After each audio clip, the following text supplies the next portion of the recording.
नमस्कार दर्शकवृन्द, आज फेरि एउटा नयाँ भ्लगमा तपाईहरुलाई स्वागत गर्छु मेरो युट्युब च्यानलमा। आज हामी मध्य प्रदेशको पन्ना जिल्ला अन्तर्गत यस सहरको मध्यमा एउटा नदी बग्दछ पन्नामा। त्यसलाई चाहिँ किलकिले नदी भन्दछन्। भएको किलकिले नदीको झरना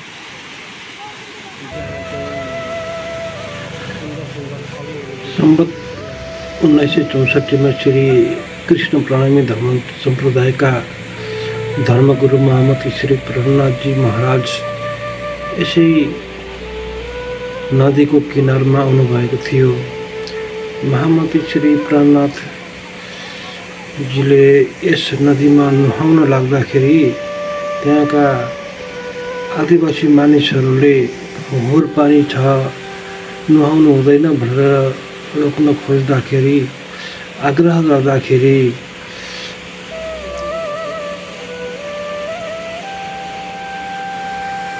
केही आफ्नै तरिकाले महाराजले यसमा नुहाउन खोज्नुभयो। तर आफ्नो तरिकाले नुहाउँदै गर्दाखेरि महाराजजीको स्पर्शले मात्र पनि यो नदीको पानी अमृत भएको भन्ने भनाइ छ।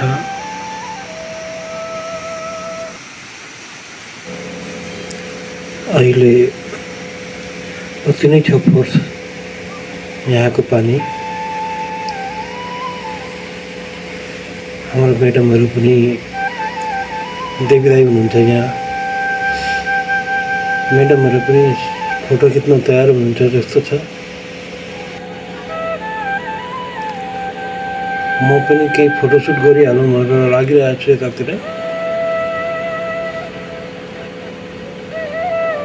कति राम्रो झरना छ। यस झरनामा महामती श्री प्रहलादजीले यो नदीकै किनारमा हाम्रो देवीदाईसँग फोटो।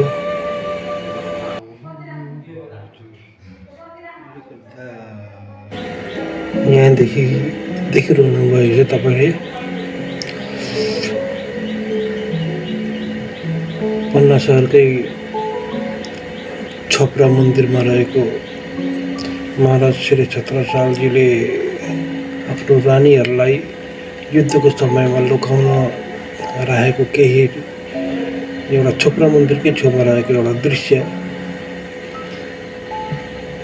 श्री कृष्ण प्रणामी सम्प्रदाय अन्तर्गत छत्रसाल महाराजजीको धेरै योगदान रहेको कुरा हामी सबैलाई सर्वविदितै छ। युद्धको दौरानमा आफ्ना रानीहरूलाई आक्रमण गर्लान् कि अथवा केही हानि नोक्सानी होला कि भनेर छोप्रा मन्दिर पद्मावतीपुरीको छेउमा रहेको छोप्रा मन्दिरको छेउमा एउटा किल्ला जस्तो बनाउनु भएको रहेछ छत्रसालजी महाराजले। त्यही मन्दिरको दृश्य हो यो।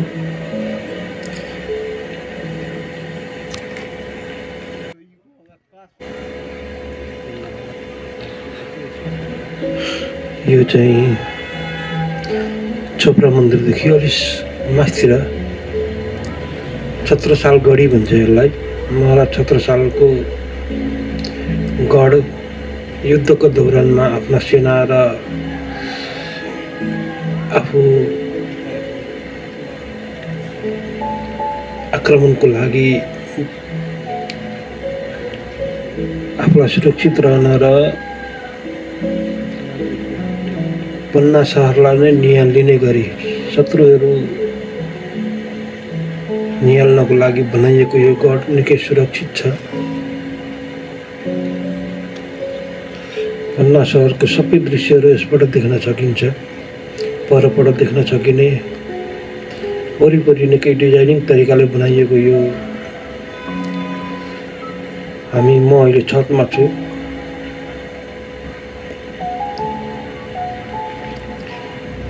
भित्र निकै राम्रो डिजाइनिङले बनाइएको छ। सिँढीहरू हेर्नु, पौराणिक कालमा पनि यति राम्रो यो हाम्रो पन्ना सहर पर देखिँदैछ।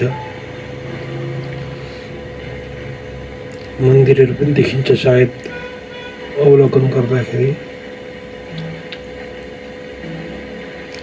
अहिले म तल उत्रिँदैछु छतबाट।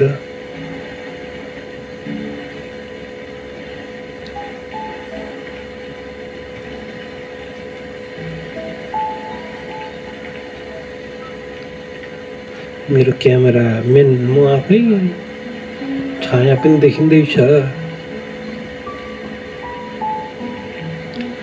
लु हेर्नु त कति राम्रो कलात्मक।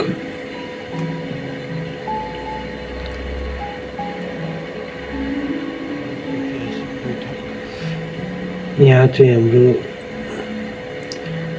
छत्रसालजी महाराज, जसको चाहिँ श्री कृष्ण प्रणामी सम्प्रदायमा निकै ठुलो महत्त्व छ। प्रणामी सम्प्रदायलाई स्थापित गराउनको लागि यो भित्री दृश्य। अहिले यसलाई मन्दिरको रूपान्तरण पनि गरेको छ। यहाँ मन्दिरहरू पनि छ सायद। हाम्रो दाजुहरू यहाँनिर आराम गरिराख्नु भएको छ।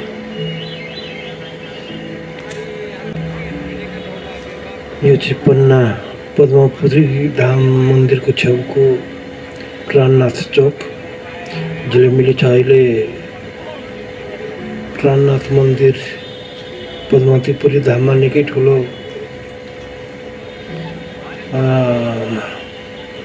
यज्ञ भनौँ या कार्यक्रमहरू चलिरहेको छ।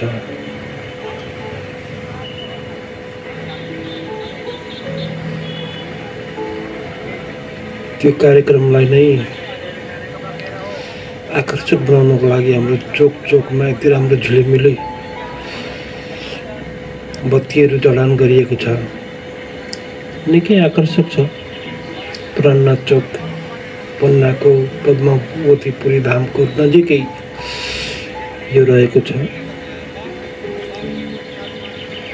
लाइभ टेलिकास्ट पनि देखाइरहेको छ यहाँनिर। पन्ना धाममा अहिले पद्मवतीपुरी धाममा के कार्यक्रम भइरहेछ लाइभ देखाइरहेको छ। यो पन्ना यो प्राणनाथ चोकमा छ। यो कति व्यवस्थित छ, राम्रो।